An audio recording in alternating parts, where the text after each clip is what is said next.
Et voilà, c'est parti. Grâce au pouvoir du prince, j'ai mis quelques secondes à peine à arriver à l'aéroport. En fait, j'ai mis 6h30 de trafic parisien, c'est l'enfer. Direction la Perse maintenant, puisqu'on va découvrir le studio où est développé justement Prince of Persia. Alors en fait, c'est pas en Perse, hein, c'est à Montpellier, dans un studio mythique où est né Rayman par exemple, ou les Lapins Crétins. Et c'est là-bas aussi qu'ils font Beyond Good and Evil 2. Donc au passage, on va apprendre des trucs sur le prince. On va essayer de voir s'il n'y a pas des jeux qui sont en développement quelque part. Allez, on y va, c'est parti. Et voilà, on y est, les mille et une nuits, les décors fabuleux, tout ça quoi. C'est un soleil perçant. C'est magnifique. Bon allez, on va au studio.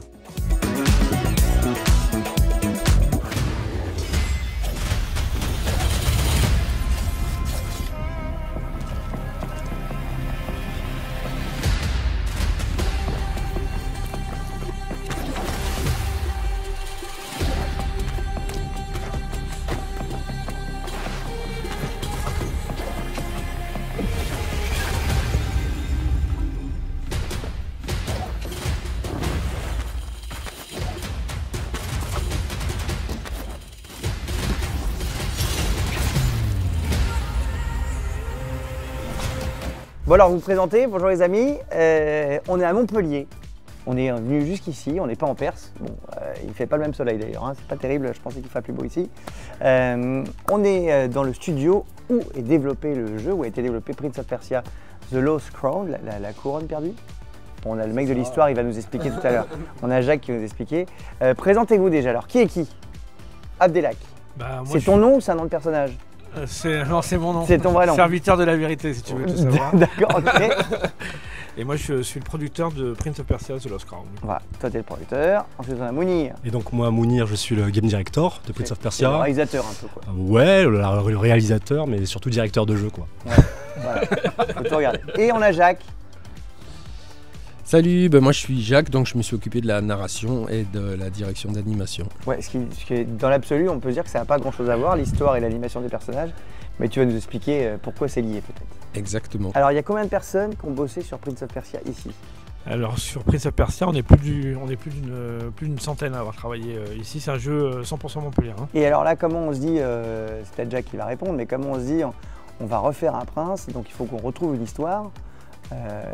Tu vois, parce qu'il y a eu la saga originale, après il y a eu la saga Sables du Temps, après il y a eu deux épisodes un peu sortis de l'histoire. Voilà, mais comment tu t'es dit, tiens, je vais revenir, comment on se dit, je vais trouver une nouvelle histoire avec un prince qui n'est pas un prince pour la première fois, enfin, en tout cas pas au début de l'histoire, je sais pas ce qui se passe après. Non, mais c'est parce qu'effectivement, le point de départ, en tout cas pour revenir sur ta question, c'était c'est quoi qui fait vraiment un Prince of Persia, c'est quoi son ADN, etc. Et donc les premières réflexions au début, c'était effectivement de se replonger dans Prince of Persia, dans tout son héritage, dans nos souvenirs aussi, dans nos émotions. Comment est-ce que tu te dis, je vais trouver une nouvelle histoire? Comme disait Abdel, en fait, nous, on voulait vraiment qu'un joueur qui arrive dans The Lost Crown, il retrouve un peu ses repères, voilà, il soit clairement dans un Prince of Persia. Donc respecter un peu tous les codes, respecter... Mille et une nuits, enfin l'espèce d'ambiance un peu...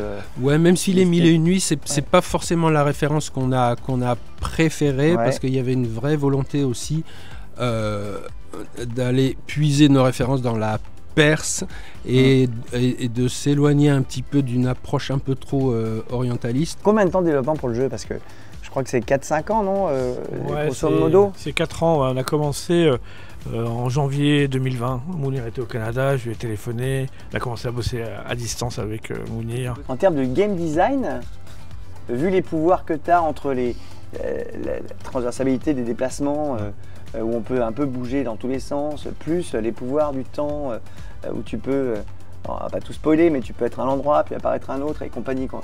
Ça a dû être une tannée. Surtout, ouais, ça a été l'un des principaux challenges, c'est de bien intégrer les pouvoirs, parce que le jeu, qui pour nous est un jeu d'action-aventure, a une structure de Metroidvania. Oui, c'est-à-dire qu'en fait, alors je dois le dire, je t'interromps tout de suite. Non, vas-y. Bravo, vous avez trouvé la meilleure idée de design que j'ai eue depuis 10 ans. Ah, tu parles des memory shards. Exactement. Ah non, mais ça, tu te dis, mais attends, c'est toujours le même truc. Pourquoi il n'y a pas un connard qui a pensé avant vous, tu vois? C'est le non, truc, mais tu te dis, mais c'est quand même un truc de fou. Pourquoi personne n'y a pensé avant? Alors, je vous explique, hein, parce que ça c'est quand même complètement con. Donc tu es dans le jeu, tu vois un endroit où tu dis, tiens, je peux pas y aller après. Voilà. Alors avant, tu es là, tu dis bon, faut pas que j'oublie, faut pas que je me rappelle tout. Là, ça te prend carrément une photo de l'endroit et ça te le met sur ta map. Ouais. Mais alors là, regarde, voilà, je me lève, je sors du cadre du coup. Voilà, mais alors là, je sais pas qui de vous a pensé à ce truc-là, mais franchement, pourquoi personne n'y a pensé avant? Bah, c'est aussi par la simplicité, et je pense que c'est le genre qui, d'une certaine manière, étant assez élitiste, a imposé quelques barrières, ne serait-ce que sur la mémorisation ou sur les challenges. Et notre approche, nous, était plutôt de designer à la base en fait un jeu très accessible et déjà d'arriver en fait avec des options qui permettent de faciliter le jeu de mémorisation. Je pense pas qu'il y ait des joueurs qui apprécient, enfin se perdre c'est une bonne chose dans le bon sens du terme, mais apprécier de chercher son chemin, etc. Ça devrait être quelque chose qui est dans le choix du joueur. Et ça marche comment alors? C'est du motion capture ou pas du tout? Non, ici il y a quelques cinématiques qui ont été faites en motion capture, ouais. mais dès qu'on a le pad en main, il y a zéro motion capture. Bon, en tout cas, les amis, juste bravo. Voilà. Parce que on lance cette nouvelle émission sur Micromania et on se dit, tiens, bah, voilà, le jeu sort et moi j'ai eu la chance de l'avoir à l'avance. C'est mes amis du BIC que je connais depuis 25 ans. Donc voilà, donc j'ai pu essayer. Donc bravo, je trouve ça génial, vraiment dans l'esprit du jeu, super réussi, nickel, sur Switch fabuleux. Donc je ne sais que dire. Bravo. Et encore une fois, je le dis, la meilleure idée depuis 10 ans. Donc là, bravo. Non, mais tu sais, il y a des trucs comme ça, hop. C'est tout con, faut y penser. Ouais, bah en espérant que ça profite aussi à d'autres jeux. Hein. Ouais, je pense que les gens vont aimer, parce que j'ai déjà vu dans des débuts de critiques où tout le monde parlait de ce truc-là. Tu vois, comme quoi tu te dis, tiens, et tu as su tout de suite que je parlais de ça d'ailleurs. Ouais. Tu vois en fait, ça résout un problème que pas mal de joueurs avaient sur ce genre de jeu. Bah oui. Et tout de suite, ils se sont dit, mais en fait, c'est évident. En fait, exactement. Voilà. Et quand, les choses les plus évidentes, souvent. Exactement, voilà, c'est ça. Donc, en tout cas, ce qui est évident, c'est que vous avez fait un très bon jeu, les amis. Donc, bravo à vous. Bon, bah, top. Voilà. Merci beaucoup. Merci beaucoup. Merci à vous. Alors, si vous demandez à quoi ça ressemble un jeu de jeu vidéo, eh ben ça ressemble à ça. Regardez, là, c'est toute l'équipe du jeu. Ils sont encore tous là. Le jeu est à quelques jours de sortir. Ils travaillent déjà. Ils vont récupérer ensuite toutes les expériences des joueurs pour peaufiner le jeu. Peut-être les bugs, s'il y en a, mais j'en doute. En tout cas, tout le monde est là. Il y a différents secteurs. Il y a le level design. Ici, c'est l'équipe à Core Team. C'est là où il y a le producteur, Jacques, qu'on a vu tout à l'heure. Voilà, Mounir et Abdallah qui sont là. Et du coup, ils ont accès à tout le monde. On peut venir leur parler très vite. Et là, je vais aller voir Chris. Chris, c'est le monsieur qui a fait le level design du jeu, qui est entre autres responsable de la carte du monde qui est gigantesque. On va lui parler. Bon, alors Chris, bonjour déjà. Ah, bonjour. Et alors, c'est quoi ton titre exactement? Je suis World Director sur le projet. World Director. Ouais, T'es directeur du monde, quoi. C'est ça. Ça pète. Ça pète énorme. Donc, tu es directeur du monde. Alors, on va le dire, dans la Metroidvania, le monde, c'est important évidemment, puisqu'on va se promener partout, revenir, avancer dans tous les sens. Donc, il faut le concevoir comme un fou, le monde. C'est ça. Ce qui est surtout important, c'est que effectivement, c'est un monde qu'on va ouvrir progressivement. Oui, des endroits, on ne peut pas y accéder tant qu'on n'a pas les bons pouvoirs. On va acquérir les nouveaux pouvoirs et y aller progressivement. Du coup, ce qui est important, c'est d'avoir une grande variété d'environnements dans ce monde-là pour donner l'envie aux joueurs d'explorer. Mais un des points qui est vraiment important aussi, c'est que le joueur puisse comprendre le monde, comprendre comment il fonctionne et petit à petit se l'approprier. Donc il y a une logique dans ce monde-là. Donc nous, on a construit le monde pour qu'il y ait une grande variété et qu'il soit structuré de manière logique. C'est-à-dire que par exemple ici, tu vois, là dans la citadelle, qui est celle du début du jeu, au début du jeu, donc c'est un peu le point central du jeu, c'est là où tu vas revenir, là où il y a les marchands, là où le joueur c'est un peu l'endroit qui va s'approprier, le cœur il va revenir tout le temps, donc cet endroit-là on va le faire évoluer. Donc c'est aussi un endroit, c'est important pour nous de redonner aux joueurs tu vois, les repères par rapport à Prince of Persia. Donc c'est un endroit où tu commences dans des palais, des endroits architecturés, c'est plus minéral, c'est des choses que tu as l'habitude de voir dans Prince of Persia. Et après on emmène le joueur vers des environnements qui est plus surprenants pour Prince of Persia, donc notamment tu as des monts enneigés, des parties sur une mer figée, c'est une ancienne bataille navale, tu vas pouvoir réexplorer mais de manière figée. Il y a les, Ah oui, attends, parce que j'ai déjà joué pas mal d'heures et j'ai pas vu tout ça quand même. T'as pas vu tout ça? Donc j'ai joué, mais tu peux spoiler, c'est génial, ça donne envie de jouer de toute façon. Le but c'est que ça donne envie de jouer. Ce qu'on voulait vraiment, et c'est important dans ce genre-là, c'est vraiment d'avoir des contrastes très forts, des contrastes qui sont forts parce que ça te donne envie d'avancer et d'explorer ce monde-là, et comme je te disais, qu'ils soient connectés de manière logique, donc il y a une vraie histoire. Donc nous, cette carte-là, elle nous a servi aussi à nous raconter des histoires, c'est comment les gens vivaient dans ce monde-là avant la malédiction, donc comment les choses étaient connectées. Donc par exemple, comment les contrebandiers arrivaient par la mer, faisaient passer les marchandises par les bas-fonds. Ah, t'as pensé à tout ça en fait. T'as pas dormi pendant 6 mois en fait. C'est ça, c'est tous ensemble avec la narration, les artistes, on a réfléchi un peu. Parce qu'en plus, le vrai truc aussi, c'est quand tu as des pouvoirs, ça change complètement ton design du monde, parce qu'il faut que tu utilises tes pouvoirs, il faut trouver des trucs pour des énigmes, tout ça, donc c'est complexe. Il faut penser le monde avec l'évolution du personnage, donc la progression est vraiment importante dans ce genre de jeu, c'est-à-dire de quelle manière, quand je parle d'approprier le monde, s'approprier le monde, c'est ça, c'est plus j'ai de pouvoir, plus je me sens bien dans ce monde-là, plus je peux le traverser facilement, parce que j'ai des pouvoirs qui me permettent de me déplacer plus rapidement. Oui, tu as aussi des points de téléportation, Dieu soit loué. Des statues là. Parce que c'est un environnement qui est très grand, très vaste. Ouais. Donc effectivement, plus ça va, plus tu gagnes des points de téléportation qui te permettent d'aller vite d'une zone à une autre. Mais la notion dont tu parlais sur avoir des nouvelles abilities, ce qui est vraiment important, c'est cette notion d'empowerment. Donc ce monde-là, maintenant je le connais, et en plus je repasse avec de nouveaux pouvoirs, donc un ennemi qui était difficile à battre avant, maintenant j'arrive, je fais une pichenette et je le dégage. Donc toute cette notion-là, c'est intéressant, et ces nouveaux pouvoirs aussi te donnent accès à des raccourcis. Donc plus je suis puissant, plus je me déplace vite dans le monde par les fast travel, comme tu disais, les bornes qui permettent de déplacer rapidement, mais aussi parce que j'ai ouvert des raccourcis, j'ai des pouvoirs pour sauter plus haut. Mais tout ça, il faut le penser, quoi. Donc c'est quand même une tannée interstellaire. C'est un gros travail de structuration du monde avec ces différentes couches en fait de revisite, parce que c'est un jeu qui t'amène à une structure qui t'amène à repasser dans les lieux. Donc il faut toujours que tu aies de la nouveauté, donc des choses qui t'appellent. Donc c'est du teasing en gros. Hein. Tu vas teaser le joueur sur des endroits où il ne peut pas aller tout de suite et il va pouvoir revenir. Donc que ce soit des trésors, des accès vers de nouvelles areas, mais et surtout l'aider à mémoriser ces endroits. Donc on a notamment on en parlait tout à l'heure, une feature dans le jeu qui te permet de prendre des photos de certains endroits pour aider le joueur à mémoriser. Mais tu as aussi une carte, tu l'as vu, on a une version plus synthétique de ce monde-là. Donc ça, ce que je t'ai montré, c'est la version dessinée, c'est plus un élément de travail où il y a un peu de visuel pour nous aider à nous projeter. Ça, c'est une version très synthétique, celle auquel le joueur va avoir accès dans le jeu.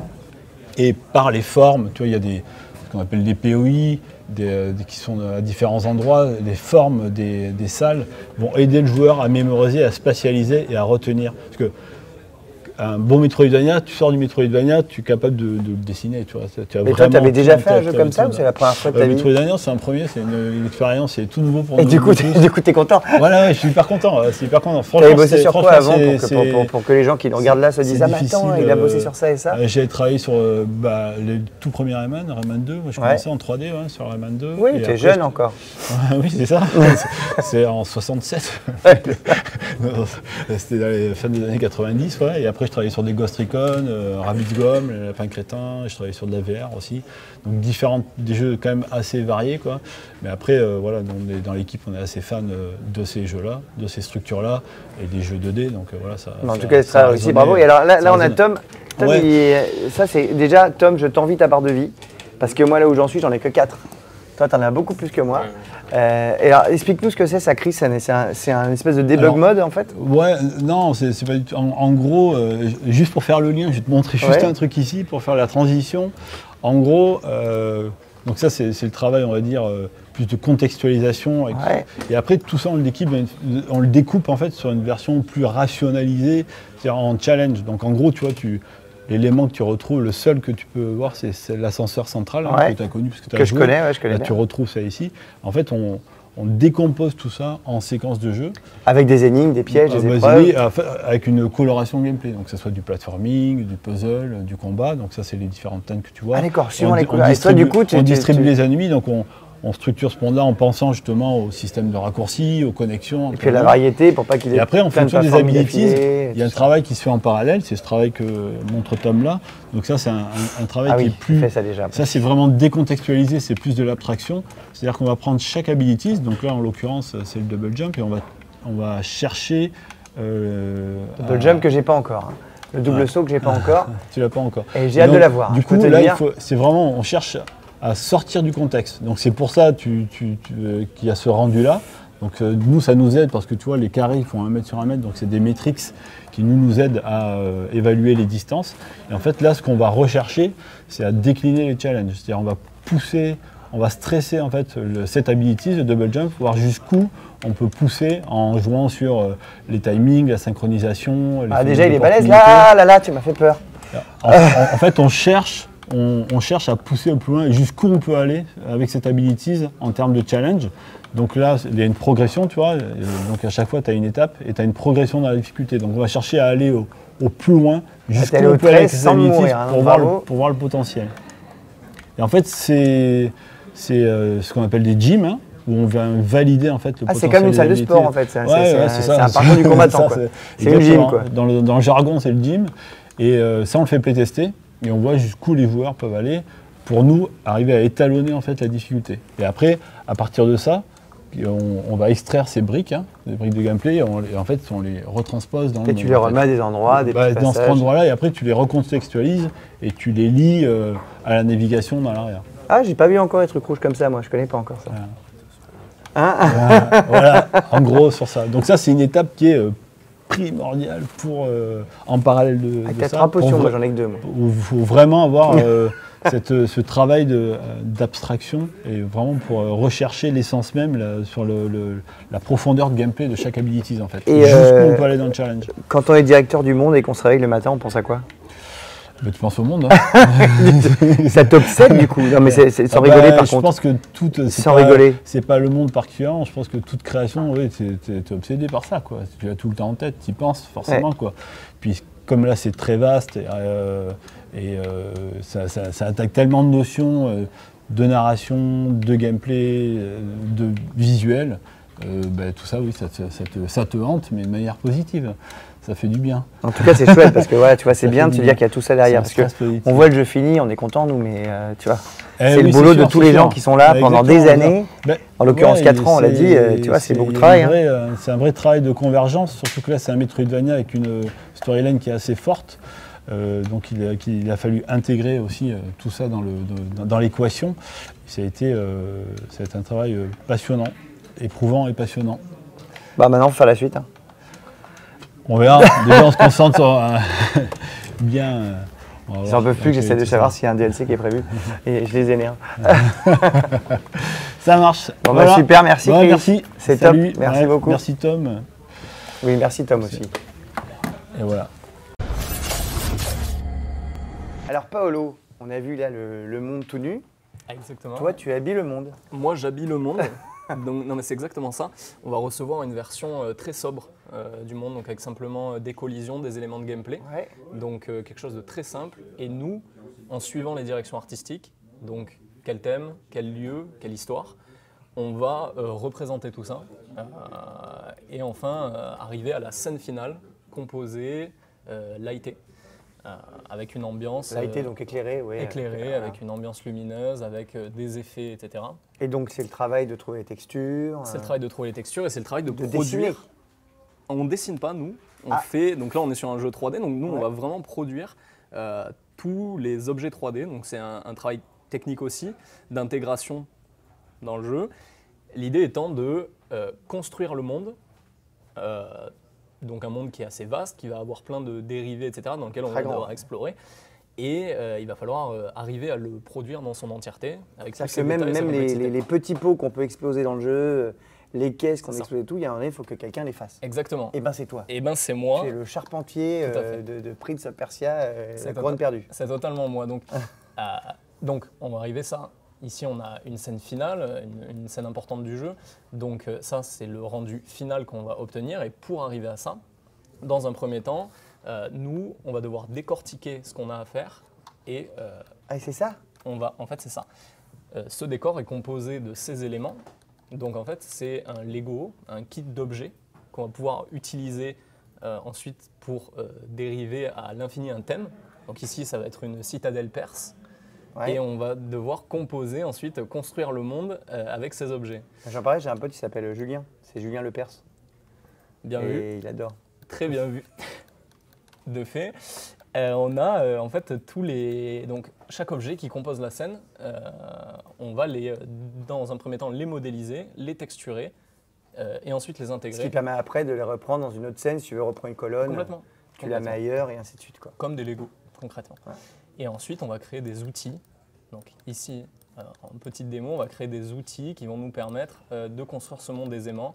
Donc on part d'une scène vide et on va pouvoir déplacer. Voilà. Tu peux, en 2 secondes, c'est plus grand, plus petit, quoi. Complètement. Très pratique. En fait, ici, on a des objets qui sont décomposés en plusieurs tailles et qui vont en fait s'ajouter les uns sur les autres, etc. Donc on va pouvoir étendre, voilà, séparer le truc, etc. Ah oui, donc ça te permet de faire... tu t'amuses, quoi. Voilà, c'est ça, comme des Lego. Alors, ça demande quand même beaucoup de travail sur l'ensemble du monde. Et puis ensuite, il y a toute une réflexion sur la composition, etc. Mais en effet, c'est la partie la plus Et alors, la par plus exemple, intéressante. là, parce que là, c'est un exemple très concret. Là, on a une scène, on voit une scène simple. Voilà, un décor comme ça, là, ça te prend combien de temps?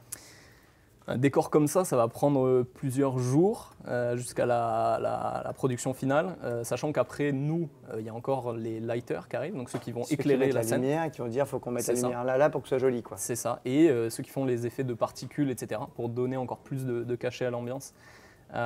Donc nous, ça va prendre quelques jours à produire. Et ensuite, il va y avoir des allers-retours souvent, avec nous, avec les lighters, etc., pour peaufiner la scène et avoir un rendu vraiment sympathique. Ah, tiens, ton drapeau là, pourquoi il n'est pas bleu plus foncé ou des trucs comme ça, quoi. Exactement. Donc avant la lumière, je peux vous montrer. Hop. Tac. Ah oui. Donc voilà. Nous, à la base, on travaille quand même sur une scène comme ça, très sobre, où on va vraiment construire les volumes, le thème, etc., en se projetant sur l'ambiance finale. Ah oui, c'est moins sympa. C'est moins sympa. C'est moins joli qu'une fois que tu as tout éclairé, quoi. On donne un semblant d'ambiance et ensuite on vient rajouter du fog, donc de l'atmosphère, de la profondeur atmosphérique et des lumières. Ah oui, c'est le jour et la nuit. Et on Ça, change c'est le cas de le dire. l'ambiance complètement. Complètement. Génial. Et donc toi, tu es sur le projet depuis le début. Moi, je suis sur le projet depuis le début de la production de l'art du projet, donc depuis 1 an et demi, 2 ans. Ouais. Aïe, aïe, aïe. Maintenant, c'est la fin, là. Et maintenant, c'est la fin. Tu fais quoi, du coup? Tu pars en vacances? Alors là, on travaille sur d'autres choses. Bon, voilà. Bon, oui, on peut pas le dire. On ne dit pas. Bah, merci, Paulo. Alors, et là, j'enchaîne avec Mathias. Mathias, ça fait longtemps qu'il est chez Ubi. Regardez, il a un joyeux Ubiversaire. En fait, quand on est chez Ubisoft depuis un certain nombre d'années, on reçoit un lapin crétin. Je ne sais pas s'il faut bien le prendre ou pas. Mais et tu sais faire le cri ou pas? Non, Non, pas tant que ça, je pas l'ai tant pas que ça. vraiment. Moi, je le pas maîtrise trop pas entraîné. mal. Ouais. Ah Ah, oui, je ouais. veux Il y a dire quelque ça. chose. J'ai un il y a truc. quelque chose. J'ai un truc. Mathias, toi, tu es gameplay programmer. Tout à fait. Ça veut dire fait. programmateur de jouabilité. Programmeur. Programmeur? On dit pas programmateur, on dit programmeur. Non. Programmeur de gameplay, Ouais, quoi. Exactement. C'est-à-dire que quand on voit ton écran, c'est beaucoup moins sexy que tous les autres écrans qu'on a vus. Tout à fait. C'est-à-dire ouais. que ça a l'air extrêmement pénible. Nous, on est un peu plus. On est moins dans le visuel. Et c'est quoi le langage? C'est du. Alors, ça va dépendre des productions. Là, en l'occurrence, sur Prince of Persia, on est sur du C#. C#. Ouais, Moi, je exactement. connaissais le C++ il y a 25 ans. Ouais. C'est toujours utilisé dans d'autres projets, mais là, comme on travaille avec Unity, c'est avec du C#.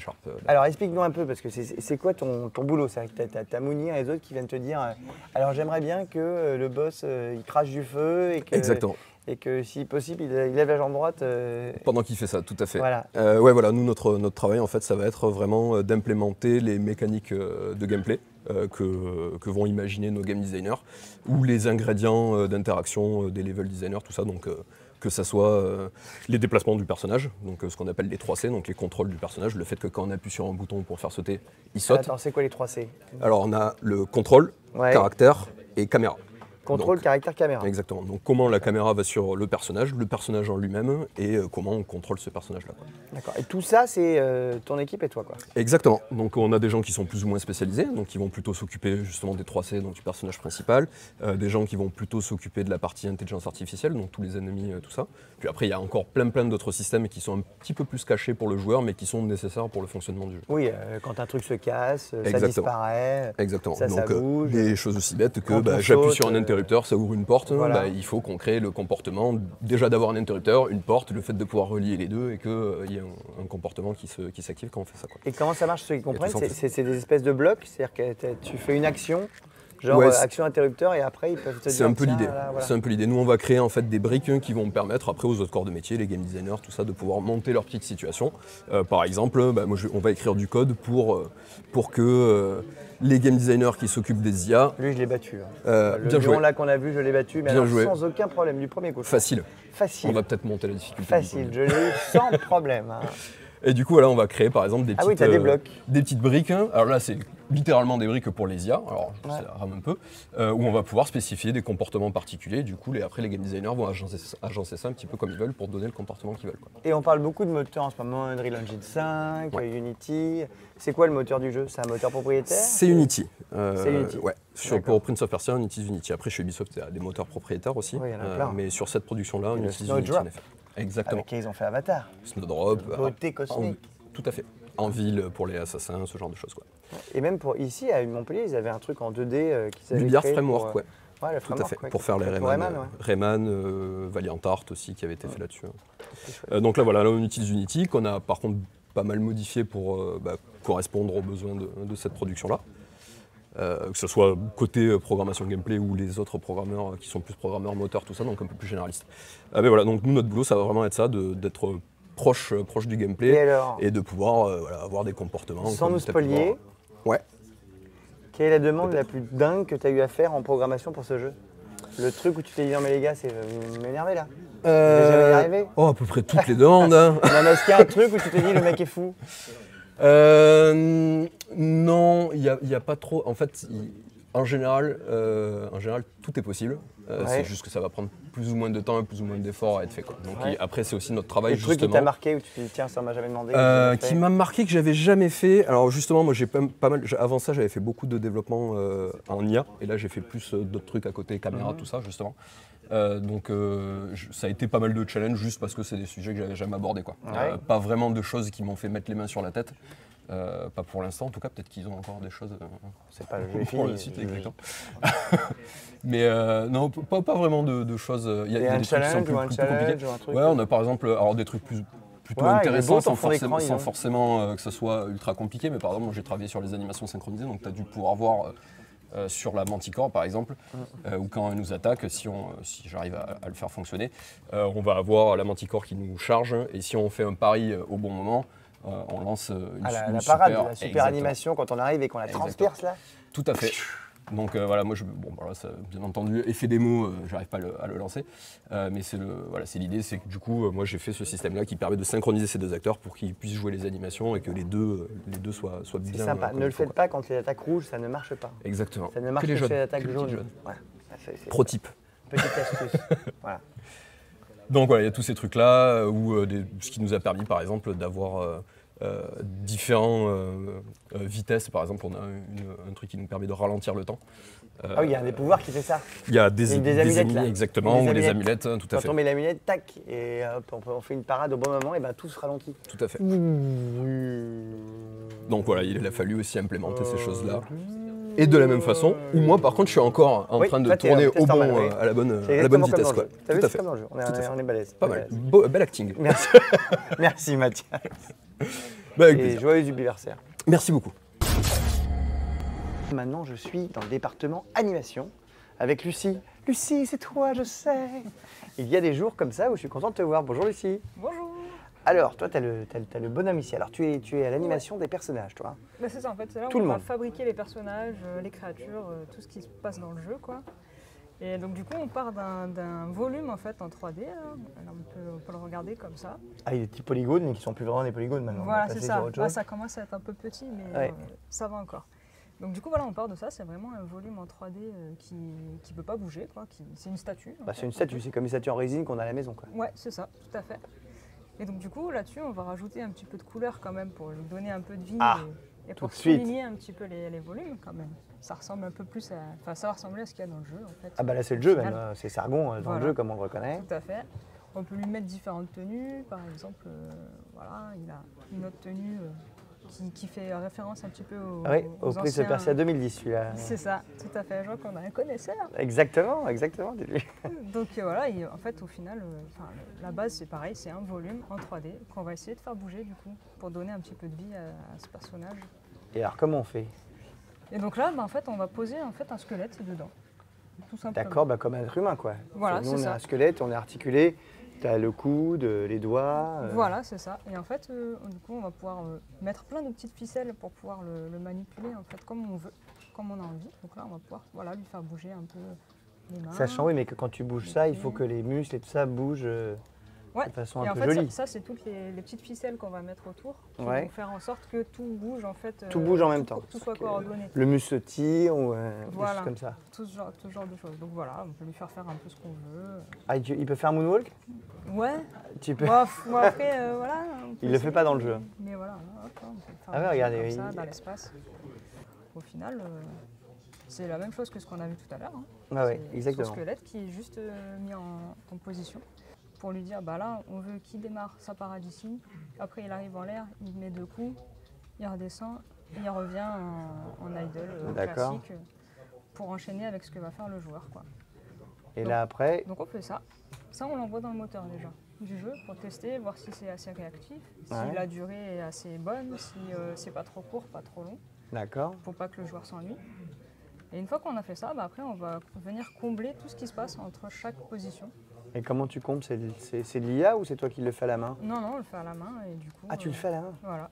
Et du coup, ça va nous donner une petite chose assez sympa. Ah, du coup, c'est ça.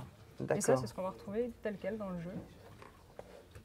Alors nous, après, on a choisi de rajouter en plus une petite caméra pour mettre bien l'emphase sur l'action qui est en train de se faire. Pour impliquer un peu plus Ouais, du le coup, joueur.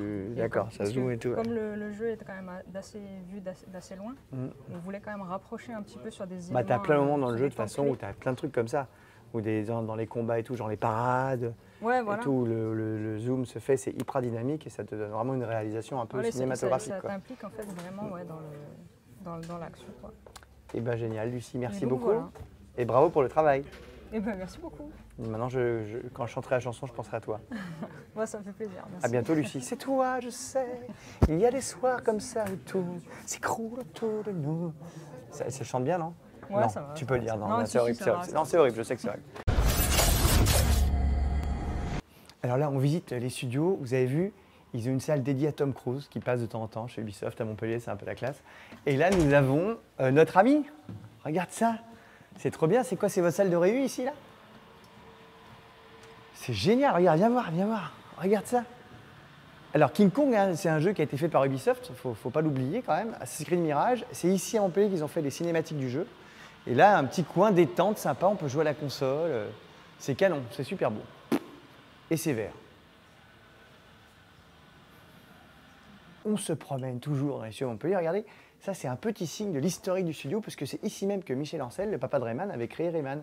Et là, il y a des petits artworks, regarde, on voit des dessins faits maison de comment on fait Rayman et tout ça. Regardez, c'est la preuve que Beyond Good and Evil 2 est toujours en développement ici quelque part. Nous avons Paige, le tonton de Jade, l'héroïne du jeu. Un Paige. Il est temps de te mettre à la page. Ou de tourner la page. Bah, et voilà qui conclut cette journée incroyable dans les studios d'Ubisoft à Montpellier. Voilà, bravo pour ce Prince of Persia The Lost Crown, la couronne perdue, mais pas du tout. Prince of Persia récupère sa couronne du jeu de plateforme ultime grâce à ce site incroyable. Nous, on va se retrouver à Paris. Regardez, c'est la matérialisation, le pouvoir du temps, comme les princes. C'est parti.